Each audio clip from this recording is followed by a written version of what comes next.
Hello friends, तर आज आपण शिकणार आहोत संस्कृत हा विषय.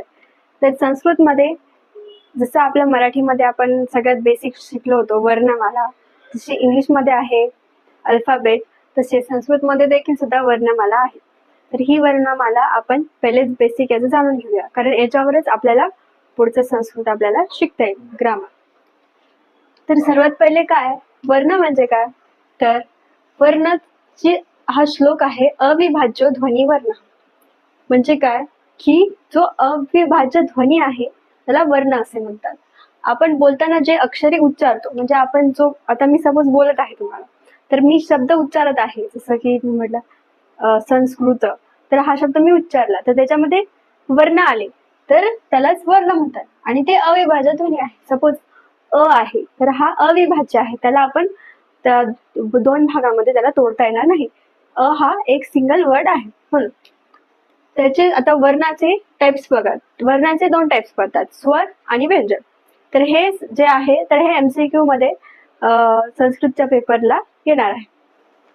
वर्णाचे दोन भाग, स्वर आणि व्यंजन. स्वर किती आहेत तर 13 स्वर आहेत आणि व्यंजन आहे 35. स्वर म्हणजे काय तर वोवेल्स आणि व्यंजन म्हणजे अल्फाबेट्स जे हे असतात.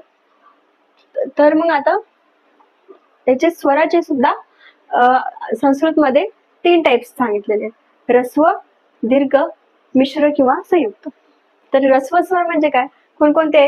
अ, ई, ऱ्हस्व ई, त्याला ऱ्हस्व ई म्हणत असतात. ठीक आहे, ऱ्हस्व उ, ऱ्हस्व रू, ऱ्हस्व लू. आणि दीर्घ मध्ये कोण येतात? आ, दीर्घ ई, दीर्घ उ, दीर्घ रू. मिश्र मध्ये काय येतात? ए, आई, ओ, औ. मिश्र म्हणजे आणि संयुक्त म्हणजे काय की या दोघांचा तो एक प्रोडक्ट आहे. आणि व्यंजने, आता व्यंजने किती आहेत? 35 व्यंजने आहेत. व्यंजनाचे सुद्धा 3 टाइप्स पडतात, स्पर्श किंवा वर्गीय व्यंजन. आणि नेक्स्ट आहे अवर्गीय व्यंजन आणि संयुक्त व्यंजन. आता वर्गीय व्यंजन आहेत 25, बाकीचे उरलेले अवर्गीय आणि संयुक्त व्यंजन. अवर्गीयचे पण 2 टाइप्स पडतात, अंतस्थ आणि उष्ण.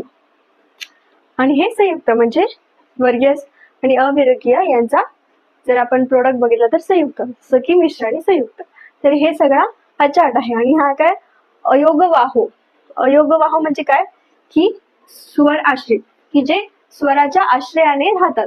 जसं की हे स्वर आहे अ, आई, हे सगळे औ पर्यंत, तर याच्या आश्रयाने जे वर्ण आहे तर त्याला अयोगवाहो म्हणतात. जसं की अनुस्वार. अनुस्वारला आपण कसं म्हणतो? अंग म्हणतो. तर याच्यामध्ये काय आलं? अ आलं आणि म आलं. तर अ हा स्वर आहे, म्हणजे हा स्वराचा आश्रय आहे. आणि हा आहा हा विसर्ग आहे, हा सुद्धा अच्या आश्रयाने राहतो, स्वराच्या आश्रयाने राहतो. तर हे सगळं हा चार्ट लक्षात ठेवा, हे MCQ मध्ये नक्की येणार आहे. तर ही संस्कृतची वर्णमाला आहे, बेसिक त्याचं स्ट्रक्चर. तर नेक्स्ट लेक्चर मध्ये आपण संस्कृतचे स्वर बघू.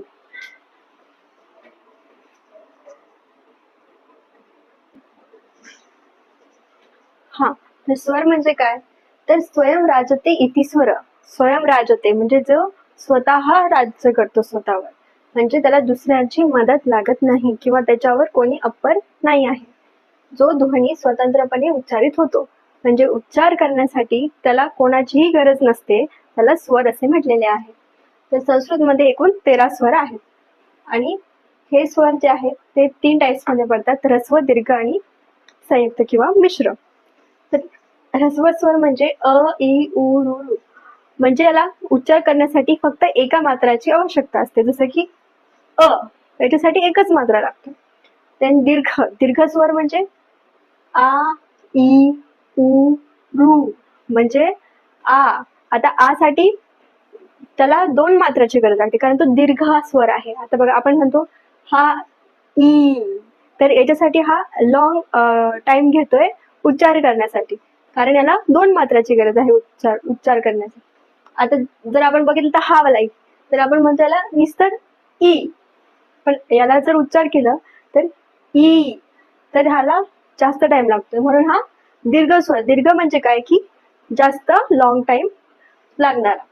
हा उ आणि हा रू, हे दीर्घ स्वर झाले. आणि संयुक्त मिश्र म्हणजे ऱ्हस्व आणि दीर्घ यांचा ऍडिशन केली तर बनणारा स्वर. कोणता? ए, ऐ, ओ, औ. बघा आता ए कसा तयार झाला? अ प्लस ई म्हणजे ऱ्हस्व आणि हा ऱ्हस्व. तर अ प्लस ई इज इक्वल टू ए झाला. जर आपण अजून नेक्स्ट एक्झाम्पल बघितलं तर अ प्लस हा दीर्घ ई तर काय तयार होईल? आई. ठीक आहे. तर असंच हे आहे. आता ऱ्हस्व अ प्लस उ. आता हे अ प्लस हा ऱ्हस्व उ तर काय तयार होईल? ओ. तर हे असे संयुक्त मिश्र स्वर तयार होतात. तर आपलं हे स्वर आपण समजून घेतलेले आहे. एकूण 13 स्वर असतात. तर आता नेक्स्ट लेक्चर मध्ये आपण व्यंजन हे डिटेल मध्ये बघू.